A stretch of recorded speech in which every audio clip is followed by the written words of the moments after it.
You're on. This is Paul Kelman here with MMA Sucker. We're interviewing Jerry Gianco. First of all, Jerry, I'd like to thank you very much for that wonderful show for which we had on Saturday night. It's one of the best shows I've ever seen in Vancouver. You know, we just keep hoping to get better and better each time. Okay, so why don't you let our viewers know a little about you and the important part for which you take in our city as far as promotions. Well, I've been doing fights now for almost 30 years. I absolutely love it. I'm a fighter myself. I'll be fighting coming up in the next 3 months. I figured somebody else, if I would require somebody to do it, I better be able to do it myself too, to have truly their respect. I understand that. Now, apparently I heard that you used to own a gym on Commercial Drive, is that correct? Yes. Can you tell me a little about that? Well, we had this building. It was actually fantastic. It was built in the 50s, but the guys tore it down. So we had just a short lease on the building, and we've been kind of looking for a place ever since. We had a gym in Richmond for a while, and it was the most fantastic gym in Canada. But I just couldn't get anybody to cross that bridge of water. Right. Do you find that location is very important for someone like yourself when you're setting up a vehicle such as running a gym? Gym and also the fights. Both of them are really important. We used to do a lot of stuff in Cloverdale. Cloverdale worked for us because that's really the center of the city now. You know, people used to think Burnaby was the center of the city. It isn't anymore. You know, Surrey Central is the city center. So Surrey Central, you're saying, is the center? Oh yeah, I mean, looking out all the way out to Abbotsford, actually the best location in the city now is that new arena place. Because once they built that bridge over to Maple Ridge, it just shrunk the whole dynamics of the city. Now, speaking of locations and stuff like that, recently you, at the last tournament for which you've just promoted, you had a mixture of different events going on there, ranging from boxing to MMA style, martial arts. How did you get involved in that? Well, you know, I find if you give the people a variety, it keeps the show interesting. Sometimes if you do all mixed martial arts, you get a couple of fights that are on the ground, nobody's doing much, and it just bores people to heck. If you I mean, people still want to see guys fight. Two guys standing up and pounding the heck out of each other. So I give them a variety, and that way everybody's happy. What do you prefer? Do you prefer the way that which the MMA is promoting itself right now, or do you think that boxing is suffering? And coming from a boxing background, how did you wind up doing MMA stuff? Well, I come from a wrestling background originally, so it was an easy transition. I like the MMA because it's the closest thing to street fighting is, and I had about 100 street fights in my game. You had about 130 fights, you said? 100 street fights? Can you explain that? Yeah, well, you know, in the 60s and the early 70s in this city, you couldn't walk into somebody else's territory without somebody picking a fight with you. And it was always quite gentlemanly.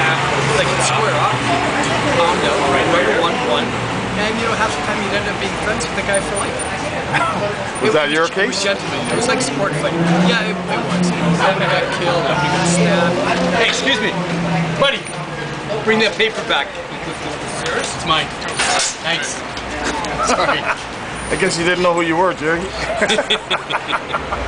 Go on. Sorry about that part. Not a problem. Would have been gone, never seen it again. You can edit that. Oh, actually, we're keeping this in, Jerry. That's some good stuff. You can't buy that. Go ahead. You know, again, it was a rough city in the 50s and 60s, and even going into the 70s. There were gangs of guys in every part of the city, but you were honorable. You fought one guy against one guy. If 10 guys came on you, one guy would step out of the pile. And you know, if you won, you lost, but you know, there was never ever 5 guys jumping on one.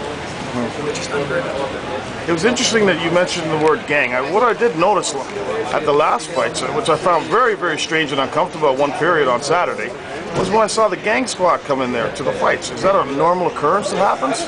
They come to all the fights now, but if you noticed, they didn't stay very long. No, they didn't. There was no gangsters there. Okay. You know, they came in, walked around, everything was fine. Everything was well organized as far as they were concerned. They were happy with the crowd, the way everything was running. They left. As far as MMA Sucker is concerned, you run a real tight ship.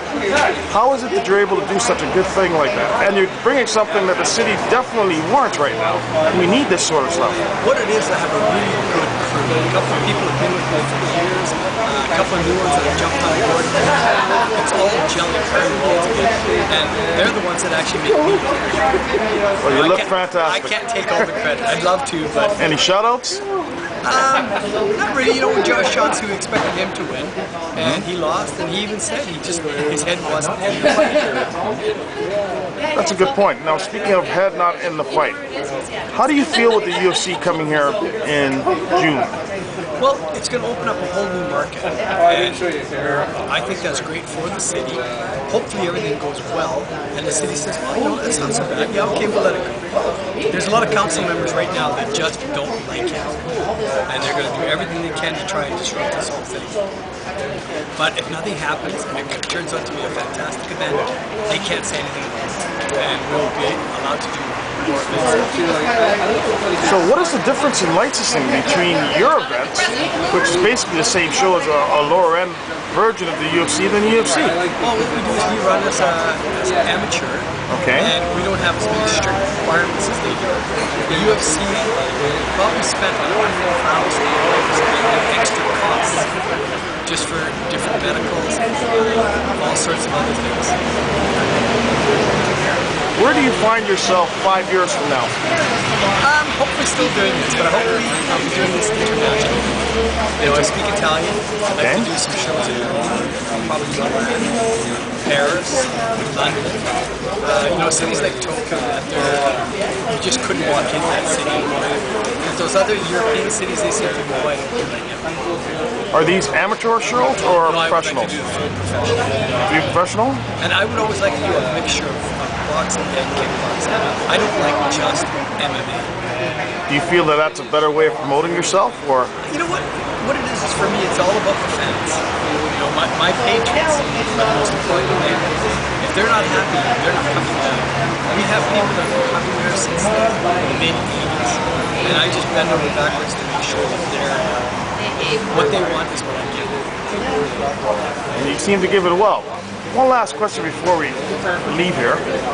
Is there any advice that you would give the City of Vancouver council members in voting as far as having the UFC coming here?